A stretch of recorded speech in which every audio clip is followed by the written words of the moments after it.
Buenas tardes compañeros y profesor. En este momento yo les explicaré el sistema de volumen de control.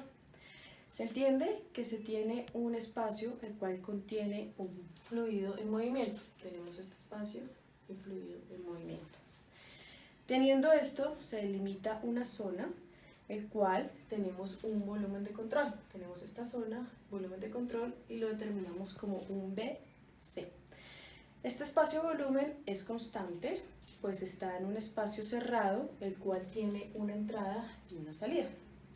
También tenemos en el punto 1 una masa 1, en el punto 2 una masa 2, el cual la masa 1 y la masa 2 son iguales. También tenemos una energía 1 en el punto 1 y una energía en el punto 2. La energía en el punto 2 no es la misma, ya que esta emana en forma de calor o de trabajo.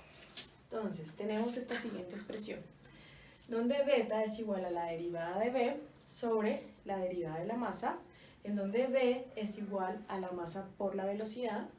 Entonces, reemplazamos B en la expresión de beta, en donde beta es igual a la derivada por la masa por la velocidad sobre la derivada de la masa. Entonces, eso nos da igual a una velocidad. Beta es una propiedad intensiva. Beta es igual a la cantidad de propiedades extensivas por unidad de fluido. Entonces continuamos con la explicación. Ahora seguimos con el teorema de transporte de Reynolds. Tenemos dos tipos de fluidos: fluido incomprensible, que la masa y el volumen son constantes; el fluido comprensible, que la masa y el volumen no son constantes. En este caso utilizaremos el fluido incomprensible. Acá tenemos una sección transversal de una tubería, en donde tenemos un punto 1, aquí tenemos el esquema de fluido y tenemos un punto 2. El punto 1 tiene un área 1, radio 1, tiempo 1, presión 1 y volumen 1, y el punto 2 tiene un área 2, radio 2, tiempo 2, presión 2 y volumen 2. En este caso, la masa del punto 1 es igual a la masa del punto 2, y el volumen del punto 1 va a ser menor al volumen del punto 2. Entonces tenemos aquí la expresión de la derivada total, cual nos muestra la variación de la velocidad con respecto al tiempo. Entonces tenemos la derivada total con respecto a la derivada del tiempo, son las derivadas totales con respecto a la derivada del tiempo, y con su dimensión x, y, z, cada uno con su vector u, v y w. Cuando tenemos variación de la velocidad se tiene una aceleración. Entonces tenemos acá el vector de aceleración. Con ese vector de aceleración tenemos la variación de la velocidad con respecto a la del tiempo. Entonces tenemos la derivada de la velocidad con respecto a la derivada del tiempo, y con sus dimensiones x, y, z, cada uno con su vector u, v y w. Todo esto para llegar al teorema de transporte de Reynolds, que analiza ecuaciones de conservación dentro del volumen de control. Entonces, para seguir con la explicación, encontramos que para el teorema de arrastre de Reynolds tenemos la ecuación para poder averiguarla, tenemos la ecuación de aceleración, la ecuación de beta y la ecuación de B que vimos anteriormente. Entonces, tenemos lo siguiente: la variación de beta con respecto a las dimensiones de x, y, z sobre el tiempo. Entonces tenemos que la derivada con respecto al tiempo, con la integral de la densidad por beta por d de volumen, más la integral de la densidad del agua, de la densidad del fluido, perdón, por beta por b por la d del área. Entonces, con esto podemos encontrar las ecuaciones fundamentales, las cuales serían la de la masa, se encuentra por la ecuación de continuidad, en donde la masa se conserva; la ecuación de energía, en donde se basa en la ecuación de Bernoulli, en donde la energía se transforma; y la ecuación de cantidades de momento o movimiento cinético. Tenemos que la cinemática de fluidos se puede analizar por fluidos en movimiento. Esto va ligado con la velocidad, y teniendo la velocidad utilizamos el teorema de arrastre de Reynolds para llegar a las ecuaciones fundamentales de las magnitudes. Para seguir con la explicación, entonces tenemos el número de Reynolds, que sirve para calcular el tipo de fluido, y sabemos que el número de Reynolds es adimensional. Tenemos varios tipos de fluidos en tuberías. El fluido laminar, que el número de Reynolds es menor a 2100. Para flujos de transición está entre 2100 y 4000. Y para flujos turbulentos el número de Reynolds es mayor que 4000. Tenemos la ecuación del número de Reynolds, en donde el número de Reynolds es igual al diámetro interno de la tubería por la velocidad, por la densidad sobre la viscosidad. Esta ecuación es aplicada para flujos newtonianos. Gracias. Mi nombre es Eduardo Mauricio Nieto, soy estudiante de Ingeniería Civil de la Universidad Militar. El día de hoy veremos los tipos de fluidos, pero para poder saber cuáles son los tipos de fluidos debemos saber claramente qué es un fluido. Un fluido es todo cuerpo que tiene la propiedad de fluir. Pueden ser líquidos o gases. También debemos saber qué es un flujo. Y el flujo es el estudio de los movimientos de los fluidos por medio de la utilización de la física. Ahora bien, ahora sí entrémonos en los tipos de fluidos. Tenemos varios tipos de fluidos, entre los cuales tenemos como primero el fluido turbulento, que es cuando se hace irregular, caótico o impredecible. ¿Cuándo sucede esto? Cuando encontramos que el flujo tiene turbulencias dentro del recipiente, cuando hay obstáculos o hay elementos que estorban durante el movimiento, el desplazamiento de las moléculas. También podemos encontrar el flujo laminar. El flujo laminar se caracteriza por el movimiento de las partículas del fluido que se producen siguiendo una trayectoria bastante regular, separadas perfectamente definidas. Parece que fueran láminas una encima de otra y se desplazan uniformemente, como podemos ver en el gráfico. También tenemos el flujo compresible, que es aquel en los cuales los cambios de densidad de un punto a otro no son despreciables. Podemos ver acá el ejemplo de una jeringa cuando tapamos la punta y presionamos el émbolo. Inicialmente vemos que el volumen es este de acá, pero al presionar el émbolo él va cambiando. Continuamos con los flujos incompresibles, que son todos aquellos en los cuales los cambios de densidad de un punto a otro son despreciables. ¿Qué quiere decir esto? Que se examinan en un punto o a otro, los flujos o los volúmenes son exactamente igual. Podemos ver los líquidos. Los líquidos son incompresibles o muy poco compresibles. Flujos permanentes, que son aquellos donde la velocidad del flujo es permanente o constante con relación al tiempo. ¿Cuándo sucede esto? Cuando la altura del agua o del flujo del líquido que está fluyendo permanece estable durante todo el tiempo. Entonces el flujo en la salida es permanente. Y el flujo no permanente es cuando las propiedades del flujo y las características mecánicas del mismo son diferentes de un punto a otro. Esto, en otras palabras, significa que cuando el flujo cambia de altura dentro del recipiente o el volumen del recipiente cambia durante la salida, el flujo no va a ser permanente. Flujo uniforme. Ocurre cuando el vector de velocidad en todos los puntos del escurrimiento es idéntico, tanto en magnitud como en dirección para un instante dado, como podemos ver en la gráfica. El flujo uniforme es el caso contrario al anterior. El tipo de flujo se encuentra cerca de fronteras sólidas por efecto de la viscosidad. Esto sucede en modos prácticos cuando los recipientes son sólidos y la fricción que se genera en los bordes pues disminuye la velocidad del fluido. Los flujos rotacionales son aquellos en el cual el campo de rotación adquiere algunos valores diferentes a cero en algunos puntos. Y el irrotacional, al contrario del flujo rotacional, el tipo de flujo se caracteriza porque dentro de un campo el vector rotacional es igual a cero para cualquier punto e instante. Los flujos unidimensionales, como su nombre lo dice, es un flujo en el que el vector de velocidad solo depende de una variable espacial, es decir, que se desprecian los cambios de velocidad transversales en la dirección principal del escurrimiento. Los flujos bidimensionales son los encargados de estudiar el movimiento de un flujo mediante leyes del movimiento de la física, las propiedades del fluido y las características del medio ambiente. Y el flujo tridimensional se mide cuando el líquido fluye a través de una superficie dada y el vector de velocidad solo depende de una variable espacial. El flujo ideal es un flujo que se puede caracterizar completamente por su densidad de masa en el marco de descanso. Son modelos utópicos, idealizados, incomprensibles porque no poseen ficción. Sería como tener un líquido en un lugar donde no hay ningún efecto físico que lo pueda modificar.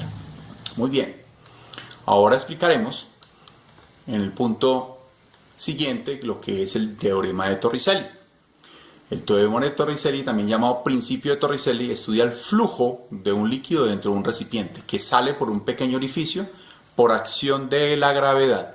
A partir del teorema se puede calcular el caudal de salida, la velocidad de salida de un líquido por un orificio, dependiendo de la altura de del orificio con respecto a la altura máxima del líquido. La fórmula que aplica a este principio está dada por V es igual a la raíz cuadrada de 2 veces G por H, donde V es la velocidad real medida de la salida del fluido. ¿Por dónde? Por el orificio que ya hablamos anteriormente. G es la fuerza de gravedad y H es la altura desde el orificio, la altura del orificio hasta la altura máxima del fluido. Lo explicaremos por medio de un ejemplo. Siendo así, un recipiente cilíndrico se llena de un líquido hasta alcanzar 1 metro de altura con respecto a la base del recipiente. A continuación, se le hace un orificio en un punto situado a 20 centímetros por debajo del nivel del líquido. La pregunta sería, ¿cuál es la velocidad de salida del líquido a través del orificio? Para ello, lo resolveremos de la siguiente manera. Según nos dice el enunciado, el agujero se hace a una altura de 0,8 metros con respecto al nivel inferior del líquido. Aplicamos la fórmula que hablamos anteriormente, que es V es igual a raíz de 2 veces la gravedad por la altura, y la aplicamos en donde 2 veces por 9,8, que es nuestra gravedad, metro sobre segundo al cuadrado, por 0,2. 0,2 ¿por qué? Porque es la altura desde el orificio, del punto central del orificio hasta la parte alta de nuestro líquido fluido. Tenemos como resultado 1,98 metros sobre segundo. Se cancela metros al cuadrado sobre segundo al cuadrado, se cancela la raíz y la respuesta nos da 1,98, que es nuestra salida, nuestra velocidad de salida del fluido por el orificio. Siendo así, queda explicado lo que es el teorema de Torricelli, ¿sí? Y los tipos de fluidos que existen. Muchas gracias. Muy buenas noches a todos. A continuación vamos a explicar el ejercicio número 7 de la actividad número 3 de la materia mecánica de fluidos de Ingeniería Civil a Distancia de la Universidad Militar Nueva Granada. El ejercicio número 7 consiste en el principio de energía y pérdidas y ganancias de energía. Para entender este ejercicio, inicialmente debemos partir de la ecuación de Bernoulli. Como todos sabemos, la ecuación de Bernoulli corresponde a que el análisis en 2 puntos dados, la presión en el punto de análisis número 1 más 1/2 de la velocidad 1 al cuadrado por la densidad más la gravedad por la altura 1 por la densidad, esto en el punto número 1 es igual a la presión en el punto número 2 más 1/2 de la velocidad 2 al cuadrado por la densidad del fluido más la gravedad más la altura número 2 por la densidad.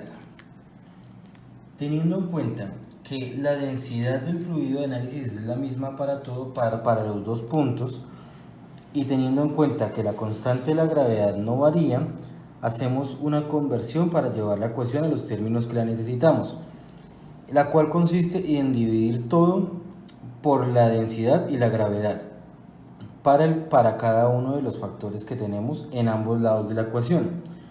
Siendo así, nos arroja la siguiente expresión matemática. La presión en 1 con respecto a μ, teniendo en cuenta que la densidad del fluido por la constante gravitacional es igual al μ del fluido, más la velocidad 1 al cuadrado sobre 2g más la altura 1, ya que de la ecuación anterior se cancelan la gravedad y la densidad. Y lo mismo para el punto de análisis número 2. la presión en 2 con respecto al μ del fluido, que es el mismo μ del punto 1, más la velocidad 2 al cuadrado sobre 2g más la altura número 2. Esas tres componentes que nos arroja la ecuación se entienden como: la presión sobre el μ del fluido es la carga de presión, la altura y es la carga de elevación y la velocidad al cuadrado sobre 2g es la carga de velocidad.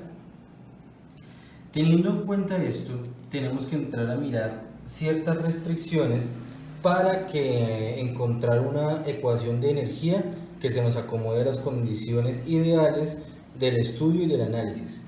Dentro de estas restricciones tenemos que la ecuación de Bernoulli solo se puede utilizar en este caso para teniendo en cuenta sus 4 parámetros. El primero, que solo es con fluidos incompresibles, porque los gases no aplicarían en este escenario. El segundo, que entre las dos secciones de análisis no pueden existir elementos mecánicos, ya que esto puede variar las condiciones de energía dentro del sistema de análisis. El tercero es que no puede haber pérdida de energía por fricción o turbulencia que generen las válvulas o accesorios en el sistema. Es decir, que no puede haber sistemas ajenos ni elementos ajenos que nos generen unas pérdidas que no hayamos tenido contempladas para el análisis. Es por eso que no se permiten ni accesorios, ni fricción con los accesorios, ni fricción por otros elementos diferentes a la tubería en sí. El cuarto, no pueden existir transferencias de calor hacia adentro o afuera del sistema para que las condiciones ideales en las que estamos planteando el ejercicio se mantengan. Siendo así, encontramos 3 variables más. HA, que es entendida como la energía que se agrega al fluido por un dispositivo mecánico. Es decir, que fuera de la energía propia que lleva el sistema, HA es un elemento adicional que le aporta una suma al sector de análisis. HR, que es la energía que se remueve del fluido por un dispositivo mecánico como un motor de fluido. Esto sucede, es el caso opuesto a HA, en donde no es un dispositivo que le agrega, sino que le quita energía. Y HL es la pérdida de energía del sistema a causa de la fricción en las tuberías o pérdidas menores por válvulas y accesorios. Cada uno de los accesorios genera unas pérdidas de energía, los cuales son considerados dentro de esta variable HL. Y las pérdidas de fricción contra las paredes de la tubería al interior también generan pérdidas energéticas. Teniendo en cuenta esto, llegamos a la ecuación general de la energía, en la cual la energía de entrada más HA, que es la energía aportada por un elemento externo, menos HR, que es la energía retirada por un elemento externo, menos HL, que es la pérdida de energía a causa de las condiciones de fricción entre las paredes de la tubería y accesorios mecánicos, nos da como resultante la energía de salida. Gracias. Esto demuestra que la energía se conserva y se transfiere en diferentes escenarios dependiendo de las condiciones en que se desarrolle el ejercicio. Muchas gracias.